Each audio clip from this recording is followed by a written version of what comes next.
आपको बता दूं, दुनिया को अगर आज किसी बात का सबसे ज्यादा खौफ है तो क्या है? इकबाल ने कहा था, अंग्रेज हमें हजार तोड़ने की कोशिश करते रहे, मारने की, काटने की, जिला वतन करने की, हुकूमतें छीनने की, लेकिन आखिर में तंग आकर के क्या कहते हैं जानते हो? अंग्रेजों की जुबान से निकले हुए अल्फाज की तर्जुमानी इकबाल करता है। यूं कहता है शायर मुशरिक, ये फाका कश मौत से डरता नहीं जरा। मुसलमानों के बारे में अंग्रेज ये कहते हैं, ये फाका कश है। फाका कश का मतलब है भूखे रहते हैं, खाने पीने को इनके पास है नहीं, लेकिन मामला ये है, ये फाका कश मौत से डरता नहीं जरा। हाँ, मौत से डरता नहीं जरा, रूहे मोहम्मदी इसके बदन से निकाल दो। वो अंग्रेजी कहते हैं कि रूहे मोहम्मदी निकालो इसके बदन से, इनके कपड़े छीन लो, इनकी जायदादें कर्क कर लो, इनके बच्चे मार दो, इनकी हुकूमतें छीन लो, कुछ नहीं होना है इनके साथ जब तक इनके सीनों में इश्क मोहम्मदी है, ये फिर जमा होते रहे। दुनिया इस नुक्ते को समझती है मेरे अजीजों, इसलिए हमारा विनाश करने की जो बात करते हैं, ये इनकी जब बातें सुनता हूं तो हंसी भी आती है, मजाक नहीं। ये अपने गुफे में बैठ कर कहते हैं कि हम 2 साल के अंदर पूरे इस्लाम का विनाश कर देंगे, खत्म कर देंगे। मैं अक्सर ये कहा करता हूं, इनको अपने बदन की खुजली मिटाना नहीं आता। इतने दीन इस्लाम और इसकी हक्कानियत को मिटाने की बात कर जाते हैं। अजीजा ने गिरामी, आप तमामी हजरात करबला अभी अभी सुने हुए होंगे, अशरा मजालिस में आपने शिरकत की होगी, मौला हुसैन की दास्तान करबला सुनी होगी। उसके बाद अब जो आपको दर्स लेकर के खड़ा होना है वो क्या है? वो फाजिल बरेलवी इमाम अहले सुन्नत अहमद रजा खान नव्वरल्लाहु मरकदहू से सुनो। आपने ये मैसेज दिया था, खौफ न रख रजा जरा, तू तो है अब्दे मुस्तफा। खौफ न रख रजा जरा, तू तो है अब्दे मुस्तफा, तेरे लिए अमान है, तेरे लिए अमान है। ये हम सबके लिए मैसेज है। अगर आपको ये लगता है कि मैं मदीने के ताजदार का गुलाम हूं तो खौफ को निकाल कर फेंको, कुछ नहीं होना है। ये फांसी के फंदे, ये जेल की सलाखें, या तलवारों की चमक, या गोलियों बारूद की बातें, ये सब हमारे लिए मेरे अजीजों मौत का डर नहीं बता सकती। इसलिए कि हजरत मुजफ्फर हुसैन कचोचवी रहमतुल्लाह अलैह ने एक बात फरमाई थी, जब उनको कैद किया गया था जेल में, तब उन्होंने कहा था, मुजफ्फर को मुकय्यद ना समझ ऐसे याद, मेरी असीरी भी सुन्नत आबाई है। हमारा कैद होना भी हमारे आबा व अजदाद की सुन्नत है। इसलिए मैं जिस जगह जाता हूँ नौजवानों से एक ही बात का खिताब करता हूँ कि अपने सीनों से खौफ निकालो, डर निकालो, और इस बात का यकीन तुमसे ज्यादा किसको है कि हमारा राज़िक अल्लाह है। इससे ज्यादा कौन इस दुनिया में यकीन रखता है? आप हैं, मोमिन हैं, अल्लाह की जात पर यकीन है आपको। हमारे दाने दाने का राज़िक अल्लाह है और हमारी हर सांस का मालिक अल्लाह है। जब तक मेरा मौला ना चाहे, ये पूरी ताकतें मिलकर के मेरा बाल भी नहीं नोच सकेंगी, और जब रब ताला को मंजूर हो तो हम चींटी से भी हिलाक हो सकते हैं। ये कुदरत के फैसले हैं। मैं आपको बताता हूँ, सैयदना गौसे आजम अब्दुल कादिर जीलानी रज़ी अल्लाह ताला अन्हु मिंबर पर खुतबा दे रहे थे। बड़ा मजमा, 70,000 का मजमा मिंबर पर जब खुतबा दे रहे थे, ऐन खुतबे के दौरान छत पर से एक निहायत ही काले किस्म का सांप नमूदार हुआ, जिसकी हैबत ऐसी थी कि मजमे में से लोग इधर से उधर होने लग गए। उस सांप की दहशत से लोग घबरा गए, लेकिन वो सांप छत से ऊपर से आते आते सीधे सरकार गौसे पाक के कंधे पर आ गया। गौसे पाक के कंधे पर आ गए निहायत ही काले किस्म का जहरीला सांप, जिसको देखकर मजमा मुंतशिर हो रहा। गौसे पाक खुतबे में मसरूफ हैं, और उसके बाद वो सांप आपके गर्दन से आपके जुब्बे में दाखिल हुआ, आस्तीन में गया, सीने पर आया, दूसरे आस्तीन में गया, गर्दन में आया। उसके बाद थोड़ी देर के बाद वो वापस उधर ही गया। गौसे पाक के एक जुमले में भी लग़ज़िश नहीं है। खुतबा जिस तरह चल रहा था उसी तरह चलता रहा, और उसके बाद उस सांप ने फसीह अरबी में आपसे कलाम किया। कहा है, अब्दुल कादिर, मैं आजमाइश के लिए आया था, इससे पहले मैंने कई लोगों को आजमाया, उनके या तो जुबान में लुकनत आ गई, या तो पैर हिल गए, या तो फिर अपना बयान छोड़ दिया। लेकिन तुम्हारा हाल तो ये है कि ऐसा लगता था कि तुम्हारे जिस्म पर कोई चीज आई नहीं। गौसे पाक रदी अल्लाह ताला अन्हु मुस्कुराए, खुतबा जारी रखा। लोगों ने पूछा गौसे पाक से कि ये क्या था, इतना भयानक सांप आपके जिस्म पर आया, आपके जिस्म पर कोई जुम्बिश भी नहीं, लग़्ज़िश भी नहीं। सरकार गौसे पाक रदी अल्लाह ताला अन्हु मुखातिब होते हुए इरशाद फरमाते हैं, मेरा नाम अब्दुल कादिर है, मैं कादिर का बंदा हूँ। किसका बंदा? कादिर का बंदा। कुदरत पर यकीन रखता हूँ। मुझे इस बात पर यकीन था कि अगर मेरी मौत आनी है तो इस सांप के जरिए से आ जाएगी, मेरे हिलने से बचने से मैं बच नहीं सकूंगा। और अगर मेरी मौत न आना हो तो इस तरह के सैकड़ों सांप भी मेरे जिस्म का कुछ नहीं कर सकते। मौत तो हयात की कुदरत सिर्फ मेरे रब्बे जुल जलाल के पास है। मैं इसी यकीन के साथ खुतबे में मसरूफ रहा। वो तो इम्तिहान था, टल गया। अजीजा ने गिरामी वक़ार, इस बात का मैं आज आपको ऐलान करना चाहता हूँ, अगर आप कादरी सिलसिले से बैठ हैं तो गौसे पाक की इस इस्तिकामत पर कुर्बान जाओ। आज इस तरह के जहरीले सांप अगर तुम्हारे इर्द गिर्द आ भी जाएं, तुम्हें इस बात का यकीन रखना है, मौत और हयात का मालिक मेरा परवरदिगार है। मौत और हयात की कुदरत मेरे रब्बे जुल जलाल के पास है। और ये यकीन मैं आपसे कहता हूँ कि गौसे पाक के मकाम तक तो नहीं पहुंच सकते, लेकिन वाकया अर्ज करने का मकसद ये है कि हम कादरी गुलाम हैं, कादरी कुत्ते हैं। उनकी निस्बत से अगर हमारे सीने में थोड़ा बहुत भी अगर शुजाअत का जज्बा आ जाए तो मैं समझता हूं कि मेरे अजीजो आज इस रूए जमीन का मंजर ही बदल जाएगा। लोग देख चुके तुम्हें डरा करके, धमका करके, उन्हें अंदाजा हो गया है कि ये थोड़े पैसों में बिक जाते हैं या खौफ से थरथराते हैं, डर करके भाग जाते हैं, इसलिए दुनिया तुम्हें डराती है, धमकाती है। लेकिन जिस दिन तुम्हारे कदम डगमगाने से रह गए, मैं यकीन के साथ कहता हूँ बिजलियां आएंगी, तूफान आएंगे, लेकिन तुम्हारा कुछ नहीं हो सकेगा।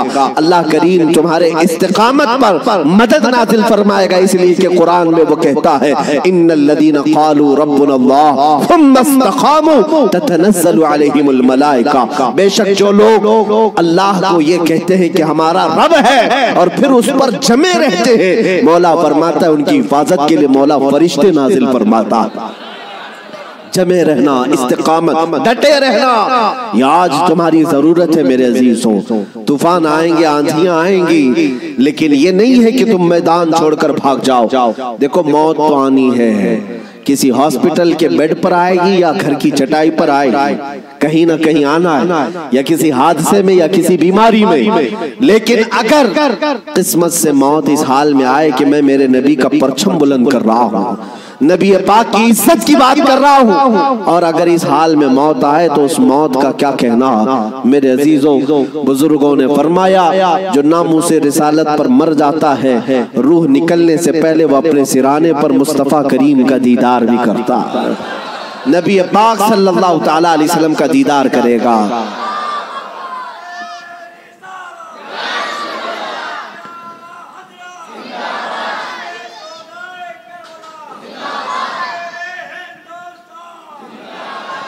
आज मैं आपके सामने दो चंद झलकियां बताऊंगा। वाक़यात करबला तफसील से बयान करने का मौका नहीं है, आपने 10 रोजा मजालिस में तफसील से सुन लिया होगा। दो चंद इनकी झलकियां वाक़यात करबला। और एक बात मैं बता दूं, करबला के वाक़यात मातम करने के लिए नहीं सुनाए जाते, हाँ, सिर्फ और सिर्फ वावेला मचाने के लिए नहीं, गम अपनी जगह पर। मेरे अजीजों, हमसे ज्यादा गम कौन करेगा? मौला हुसैन का। इसलिए कि हम अहले सुन्नत व जमात हैं, हम सरदारे नौजवाना ने जन्नत के सरदार सईदना इमाम अली मकाम की शहादत का क्या गम नहीं करते? गम जरूर करते हैं। लेकिन आज वाक़यात करबला को सुनने वाले और बोलने वाले दोनों के लिए मैं आज एक बात बता दूं, सिर्फ और सिर्फ रोने धोने के लिए वाक़यात नहीं बयान किए जाते, बल्कि हर बुज़दिल को जवां शेर बनाने के लिए वाक़यात करबला सुनाए जाते। बल्कि मैं तो कहता हूं, अगर बयान करने का अंदाज मैं तो मुकर्रिर नहीं हूँ, मैं खतीब नहीं हूँ, मेरे पास कोई अंदाज भी नहीं है, मैं तो अपनी गुफ्तगू करने का आदी हूँ। लेकिन अगर सच्चा गुलाम हुसैन कोई मिंबर से बयान करे, देखना कसम रब्बे जुल जलाल की 80 साल का बूढ़ा भी तुम्हें 25 साल का जवान नजर आने लग जाए। उसका जज्बा जवान नजर आएगा। मौला हुसैन के वाकयात सुनने के बाद मैं आपको बताता हूँ, सैयदना इमाम अली मकाम मक्का से निकल करके कूफा जा रहे थे। बहुतों ने मना किया आपको, लेकिन आपके सामने कूफा के खुतूत मौजूद थे। इत्माम हुज्जत के लिए आप तशरीफ ले जा रहे थे। बीच रास्ते में कूफा का गवर्नर उबैदुल्लाह इब्न जियाद, हुर बिन यजीद, ये नाम याद रखें, हुर बिन यजीद रियाही को 1000 का लश्कर देकर भेजा कि हुसैन का रास्ता रोक लो और उन्हें कूफा की तरफ आने ना दो। दाएं बाएं इधर उधर चलाते रहे। हुर बिन यजीद कूफा पहुंचने से काफी पहले ही मौला हुसैन का रास्ता रोक ली। तवज्जो चाहता हूं, हुर बिन यजीद किसकी तरफ से आया? वो सिपह सालार था, यजीदी फौज की तरफ से आया। 1000 का लश्कर लेकर आया। लेकिन जब वो आया मौला हुसैन के पास, रास्ता रोक लिया और कहा हम आपको कूफा जाने नहीं देंगे, आप बगावत कर रहे हैं वक्त के खलीफा अमीरुल मोमिनीन यजीद से। उनके ज़ौम बातिल में यही था। और उसके बाद वो रास्ता रोके इतनी दूर तक चलता रहा, कभी दाएं कभी बाएं। इमाम हुसैन एक जगह पर जब पड़ाव करते हैं, जोहर का वक्त है, अजान हुई, नमाज के लिए जमात कायम हो रही है। इमाम हुसैन ने उस हुर बिन यजीद से पूछा जो 1000 लश्कर का सिपह सालार था, कहा हम नमाज पढ़ने जा रहे हैं, हम अपनी नमाज पढ़ लें, क्या तुम्हारी जमात अलग होगी, हमारी जमात अलग होगी? हुर बिन यजीद ने कहा नहीं, इमाम आप ही होंगे, हम मुक्तदी होंगे, इक्तिदा हम करेंगे। इमाम हुसैन मुसल्ले पर है, रास्ता रोकने के लिए जो आया है यजीद का सिपह सालार, वो इक्तिदा कर रहा है, 1000 लश्करियों के साथ इक्तिदा कर रहा है। जोहर में भी, असर में भी, मगरिब में भी, इशा में भी कंटिन्यू जो नमाजें होती हैं, नमाज इमाम हुसैन ही पढ़ाते हैं। और रास्ता रोकने के लिए आया हुआ यजीद का सिपह सालार इक्तिदा कर रहा है। मैं उलमा से कहता हूं मेरे अजीजों, बड़ा अजीम नुक्ता है, अगर हुसैन के सच्चे वफादार हो तो आज भी हजारों यजीदी तुम्हारी भी इक्तिदा करने को तैयार करते हैं, मजबूर हैं। अगर सच्चे हुसैनी बन जाओ तो इक्तिदा तो होगी, लेकिन जो बात मुझे अर्ज करनी है वो ये है, रास्ता रोका और उसके बाद फिर पैगाम आया कि इमाम हुसैन को कूफा की तरफ आने मत देना, किसी और रास्ते की तरफ ले जाओ। किसी और रास्ते की तरफ वो जबरदस्ती ले गया। फिर वो मैदान आया जिसको करबला कहा जाता है, इमाम हुसैन वहां उतर गए और ऐसी जगह पर आपको उतारा गया जहां पानी ना मिले। दरिया के ऊपर सारे यजीदी फौज का कब्जा। अब सुनिए, मुहर्रम का महीना है, 7वीं आ गई, 8वीं आ गई, उसके बाद ये सुलह मुसालहत की भी बातें चलती रही। इमाम हुसैन ने पैगाम भेजा था उबैदुल्लाह इब्न जियाद को, 3 ऑप्शन दिए थे, कोई कबूल कर लो, लेकिन वो जालिम आपके खून के दर पे थे, माने नहीं। 4000 का लश्कर देकर भेजा, फिर उसके बाद तकरीबन 15000 का लश्कर देकर भेजे, 15000 या 16000 का लश्कर देकर दोबारा भेजा। अब ये 9वीं मुहर्रम आई है, तवज्जो चाहता हूं, 22000 का लश्कर। इमाम हुसैन ने खुतबा दिया कि मैं तुम्हारे पास जंग करने की नीयत से नहीं आया, तुम मेरी अजमत नहीं जानते, मैं फातिमा ज़हरा का बेटा हूँ, हैदर कर्रार का नूरे नजर हूँ, रसूलुल्लाह का नवासा हूँ, मेरे खून से अपने हाथ रंगीन न करो, उन पर कोई बात असर न करे। उसके बाद हुर बिन यजीद जो 1000 का लश्कर लेकर सबसे पहले रास्ता रोकने आया था, वो यजीदियों के पास आया और कहा उनकी एक बात तो मान लो, वो जंग करने नहीं आए, अगर वो सुलह चाहते हैं तो खत्म कर देते मामला। लेकिन यजीदी फौज के जो बड़े सिपह सालार थे, अम्र बिन साद या शिमर, इन लोगों ने कहा ऐ हुर, तुझे मुसालहत करने के लिए नहीं भेजा गया है, तुझे फौजी बनाकर भेजा गया, लड़ना है तो हमारे साथ लड़ो, वरना यहां से दफा हो जाओ। जब यजीदी फौज के बड़े सिपह सालारों ने हुर बिन यजीद की बात नहीं मानी तो सुनो, पूरे मजमे में वही हुर जो यजीद का सिपह सालार था ऐलान करता है, तुम्हारी सिपह सालारी तुम्हें मुबारक हो, मैं हुसैन के खीमे में जाता हूं।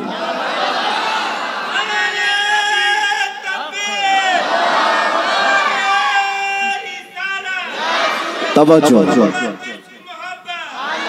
हुर बिन यजीद ने कहा, मुझे अब नजर आ रहा है कि हक और हक्कानियत हुसैन के खीमे की तरफ है, मुझे जाने दो। उन लोगों ने कहा तुम जा सकते हो।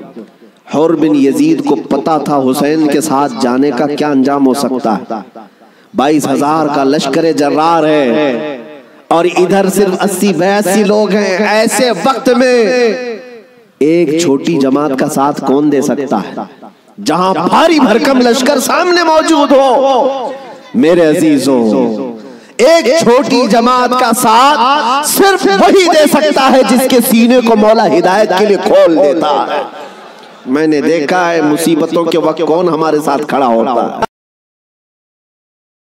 लोगों की नजरों में बहुत बड़ी बड़ी हुकूमतें होती हैं, अरे बहुत सारे लोग तो डर जाते हैं इनके साथ खड़े हो जाएं, फोटो में आ जाएंगे तो कल केस हमारे ऊपर भी हो जाएगा। मेरे अजीजों, मैं अपनी बात नहीं करता, लेकिन एक बात जरूर है, हक जमात अगर अकलियत में भी क्यों ना हो, अल्लाह की मदद आज या कल उसी के साथ होगी। अगरचे आज वो मजलूम नजर आए, लेकिन अल्लाह ताला गालिब फरमाएगा। हुसैन आजम के पास हुर बिन यजीद आ गए। जिस बात की तरफ मैं तुम्हें ले जा रहा हूं, उसके लिए इतना लंबा वाकया बयान करना पड़ा। जो असल लुब्बे लुबाब है, जो खुलासा है इस वाक़े का, वो अभी अनकरीब बयान करता हूं। नौजवानों तवज्जो से सुनो, तवज्जो। हुसैन इब्न अली रज़ियल्लाहु ताला अन्हु के पास आ गया हुर बिन यजीद, कदमों में गिरा, कहा मौला मुझे माफ फरमा ले, मैंने रास्ता रोका आपका, मैं आपको मजबूर किया इस मैदान में आने के लिए, लेकिन मैं आपके साथ अब उस वक्त तक रहूंगा जब तक मेरी आखिरी सांस ना आ जाए। मैं आपकी हिमायत में लड़ूंगा। इमाम हुसैन ने उससे कहा हुर कि मैंने तुझे माफ कर दिया, लेकिन जा तू अपने बीवी बच्चों के साथ, मेरी इस छोटी जमात के साथ रहेगा तो जान का खतरा है। हुर बिन यजीद ने कहा, मैंने जो रास्ते में आपके साथ किया उसका कफारा जान देने से भी मैं समझता हूं अदा ना हो पाए, इसलिए मैं आखिरी सांस तक आपके साथ रहूंगा। रहा साथ में। 10वीं मुहर्रम आ गई। अब जो बयान करना है तवज्जो से, जानते हैं सुबह नक्कारा बजा, तबल बजे, उधर जंग की इब्तिदा हुई। यजीदियों की तरफ से अम्र बिन साद ने पहला तीर चलाया और ऐलान किया कि हम हुसैन इब्न अली के साथ जंग शुरू कर चुके हैं। जंग जब शुरू हो गई, इमाम हुसैन रज़ियल्लाहु ताला अन्हु के अहले बैत को किसी ने उतरने नहीं दिया। जो जो आपके साथी थे, जो आपके साथ आए हुए थे, जो अहले बैत से नहीं थे, 5 सहाबी रसूल भी हैं मौला हुसैन के साथ, सहाबी रसूल भी थे, वो जब तक साथी रहे खानदान हुसैन से एक को भी मैदान में आने नहीं दिए। और जानते हैं इस मैदान करबला में पहले उतरने वाला कौन था? वही हुर बिन यजीद। और किसकी जानिब से? इमाम हुसैन की तरफ से। एक बात मौला कदीर जब्बार की तुम्हें समझना पड़ेगा, अगर वो हिदायत देने पर आए तो कुफ्र की तागूती ताकतों में से भी किसी को हिदायत देकर के उसको पासबाने इस्लाम बना सकता है, और कभी गुमराह करने पर आए तो काबा के करीब रह करके भी कोई गुमराह हो सकता है। हाँ, ये बात समझ करके चलो। जब मौला ताला हिदायत देता है, हमने यहाँ पर भी देखा है कि बाबरी मस्जिद को शहीद करने वाले आतंकी बहुत सारे थे, लेकिन हमने बरसों बाद एक शख्स का नाम सुना था कि वो दायरा इस्लाम में आया और नमाजी भी बना, पाबंद भी बना, दाढ़ी भी रखा, बल्कि तबलीग इस्लाम भी करता रहा, तबलीग इस्लाम भी करता रहा। और वो ये कहता रहा, एक जमाना वो था जब मैं हथौड़ा लेकर के गुंबद को तोड़ रहा था, लेकिन आज एक जमाना ये है कि मेरी पेशानी हर जगह सजदा इलाही के लिए झुक जाया करती। मौला जिसको जहां से चाहे हिदायत अता फरमाए।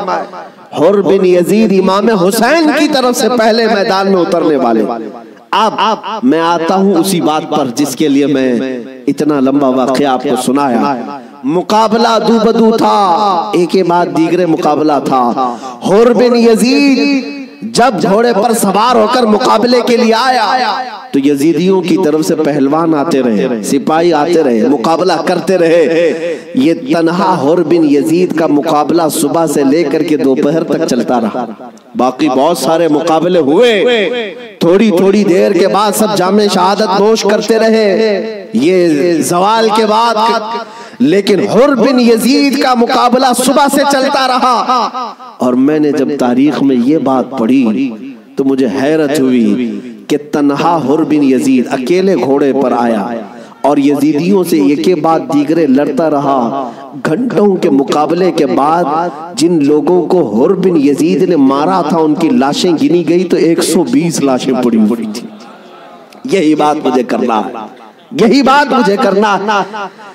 तन्हा एक हुसैनी 120 को मार गिरा सकता है करबला के मैदान में। तुम सिर्फ ये सुनते हो कि हुसैन आजम के बच्चे शहीद हो गए, लेकिन हुसैनियों ने जिनको काटा है वो क्यों नहीं सुनते? वो कम नहीं थे, बहुतों को फना फिन्नार किया।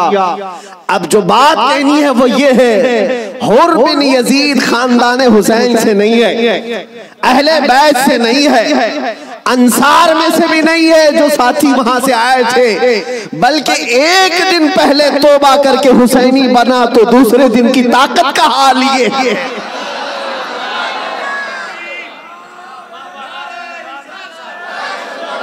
अब बात समझ में आ गई, बात समझ में आ गई।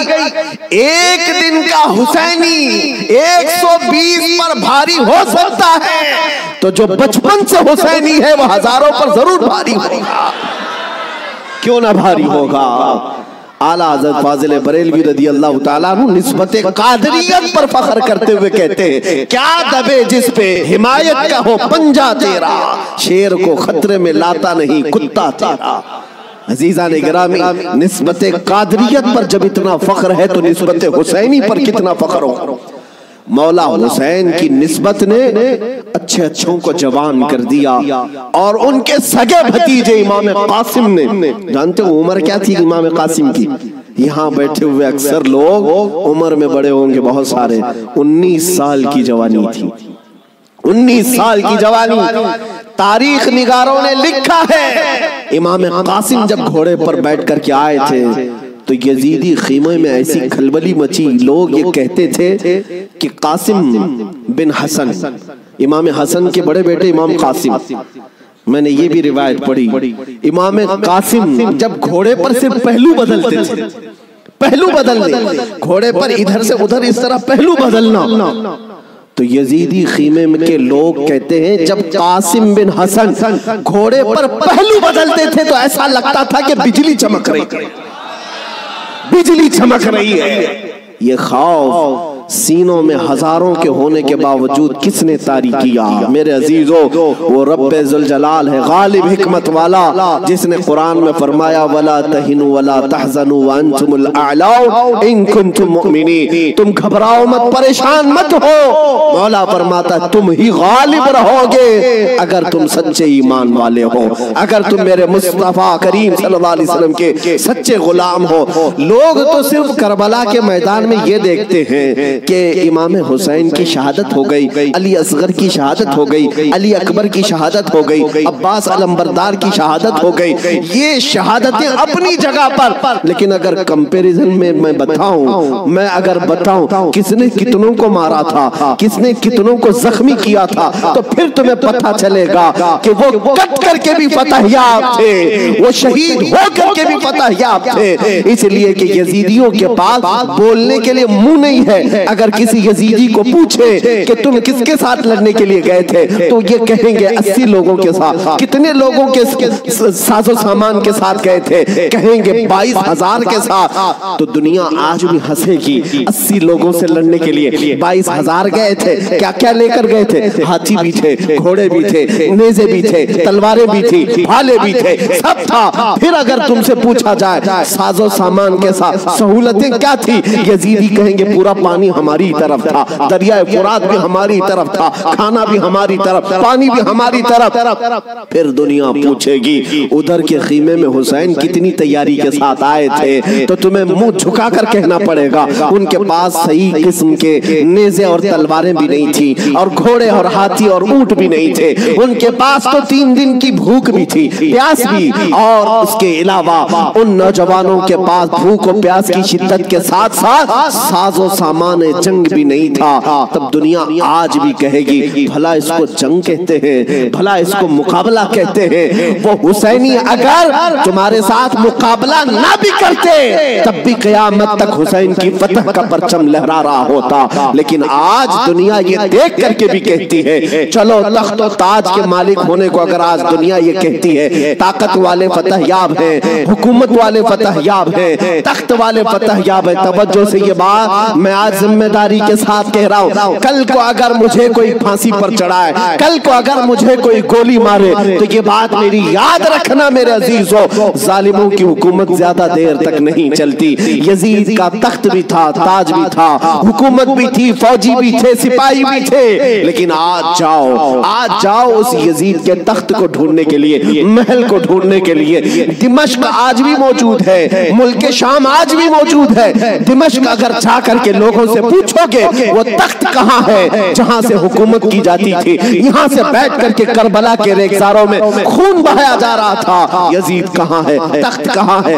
वहां दिमश्क के रहने वाले शायद तुम्हारा हाथ पकड़ करके ले जाएंगे ऐसी जगह पर जहां पूरे दिमश्क का कचरा फेंका जाता है, जहां पूरे दिमश्क की गंदगी डाली जाती है, और लोग कहेंगे यहीं पर यजीद को दफन किया गया था। तुम नाक पकड़ करके भाग आओगे, वहां पर खड़े न हो सकोगे जहां यजीद को दफन किया गया था। ताज भी नहीं, तख्त भी नहीं, फौज भी नहीं, और जुर्रियत औलाद भी नहीं। और फिर आओ करबला के मैदान में, फिर आओ इराक की सरजमीन पर, यहाँ किसी से जाकर पूछना, सुना है 1400 साल पहले यहाँ एक जंग हुई थी, करबला का मैदान था, रसूल के नवासे खानदान अहले बैत के टुकड़े कर दिए गए थे, उन्हें जामे शहादत पोश करना पड़ा था। वो मैदान कहाँ है? मेरे अजीजों, करबला का कोई भी आदमी तुम्हारा हाथ पकड़ कर ले जाएगा और कहेगा ए अजीज यहाँ वो मैदान नहीं है, यहाँ कोई वीरानगी और सहरा नहीं है, आओ तुम्हें ले जाते हैं, और ले जाकर ऐसी जगह खड़ा करेगा जहां से तुम्हारी नजर उठेगी तो सोने से कलई किया हुआ लहराता हुआ परचम हुसैन तुम्हें आज भी इस बात का ऐलान करेगा, शाह अस्त हुसैन, बादशाह अस्त हुसैन।